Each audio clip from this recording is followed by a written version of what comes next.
Vamos dar continuidade àquele nosso papinho sobre as alterações da nova lei de licitações. No nosso vídeo passado, a gente falou sobre o estudo técnico preliminar. Tá? A gente estava conversando sobre a fase preparatória do pregão. Lembrando que o pregão é dividido em duas fases, fase preparatória ou fase interna e a fase externa. A gente está batendo um papinho sobre a fase preparatória.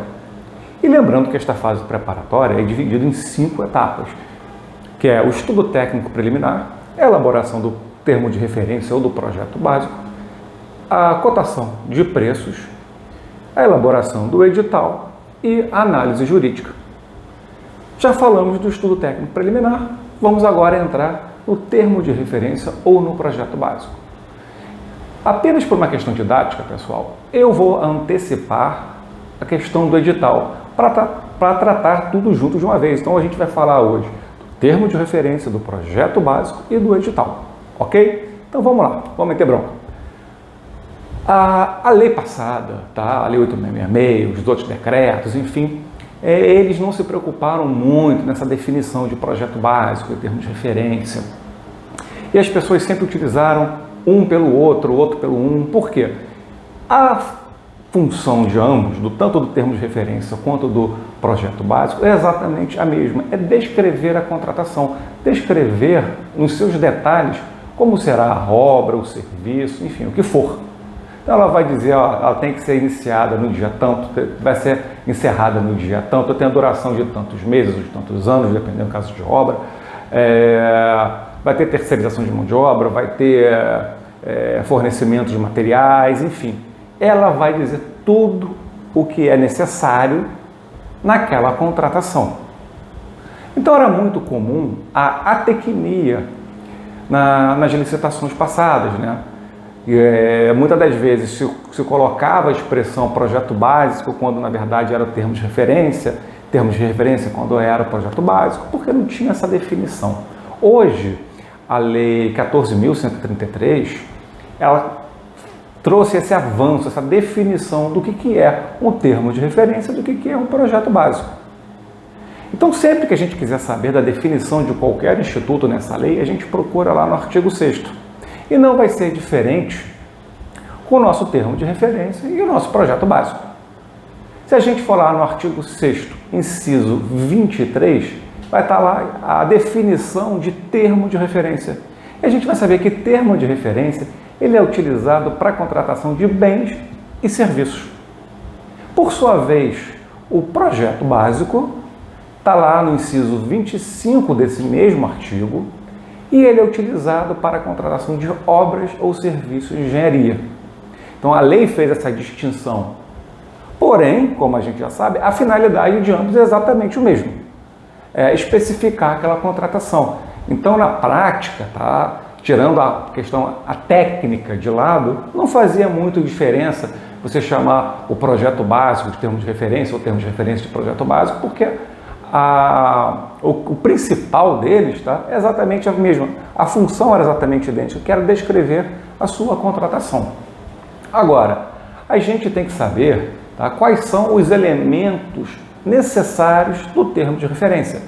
E para isso a gente vai ter que se utilizar mais uma vez da lei.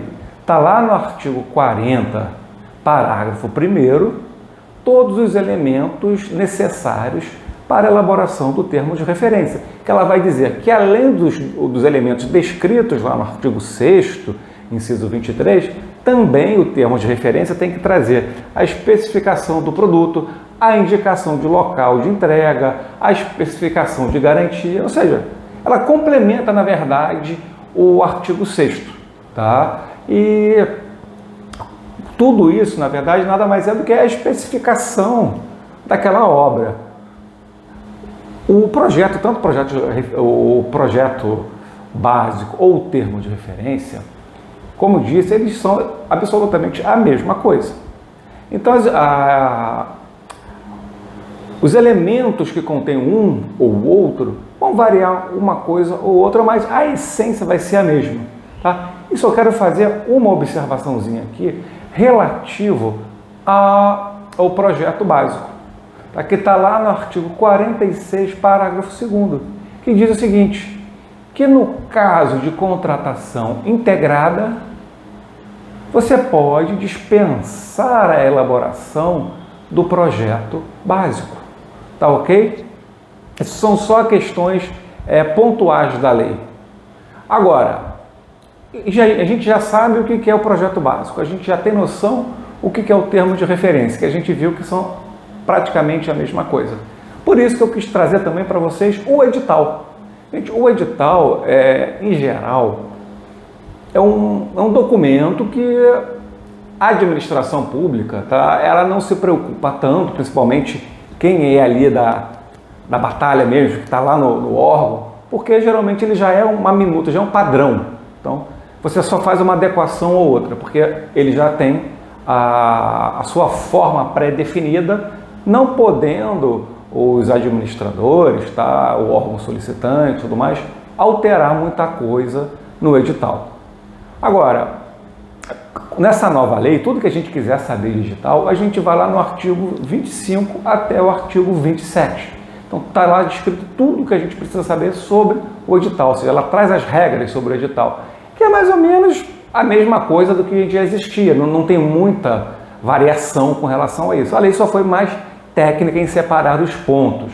Tá? Então, ela colocou, o edital deve trazer o objeto, as regras da disputa, as regras de habilitação, de julgamento da proposta, as regras sobre o recurso, prazos e tudo mais, a questão do contrato, as penalidades, a fiscalização do contrato, a multa, condições de pagamento. Agora, é importante com relação a essas condições de pagamento, que a lei trouxe não uma novidade, tá? Mas ela deixou claro algo que a lei anterior não trazia, que é no contrato, tá? No edital, quando o edital trouxer as regras contratuais, o edital vai ter que trazer também as regras sobre o reajuste daquele contrato. Ou seja, as regras de reajustamento, o equilíbrio econômico-financeiro daquele contrato. Isso hoje é regra, está lá. A lei determina que a minuta do contrato traga essa característica, tá? Então, é bastante interessante essa nova técnica da lei, que ela deixou claro que não estava tão claro assim na lei passada. Apesar de também ser obrigação na lei passada, a lei 866 era omissa com relação a esse ponto. Gente, e por final, tá? Só para a gente encerrar o vídeo, eu quero trazer duas observações com relação ao edital, que hoje também é possível prever, se exigir, mas isso vai depender de regulamentação, que um percentual mínimo da mão de obra seja ou de egressos do sistema penitenciário, tá? Ou seja, aquelas pessoas que foram presas e estão saindo do sistema penitenciário, e você vai dar uma nova chance a essas pessoas, e também exigir que um percentual dessa mão de obra seja destinada às mulheres vítimas de violência doméstica, também para dar uma oportunidade de recomeço para essas pessoas. Tá ok? Mas isso, como eu falei, depende de regulamentação e a gente ainda não sabe quando essa regulamentação sairá. Pessoal, é isso que eu queria trazer hoje para vocês sobre edital, projeto básico e termo de referência. Tá certo? Então, vamos até a próxima aula falando sobre a pesquisa de preços. Um abraço para vocês.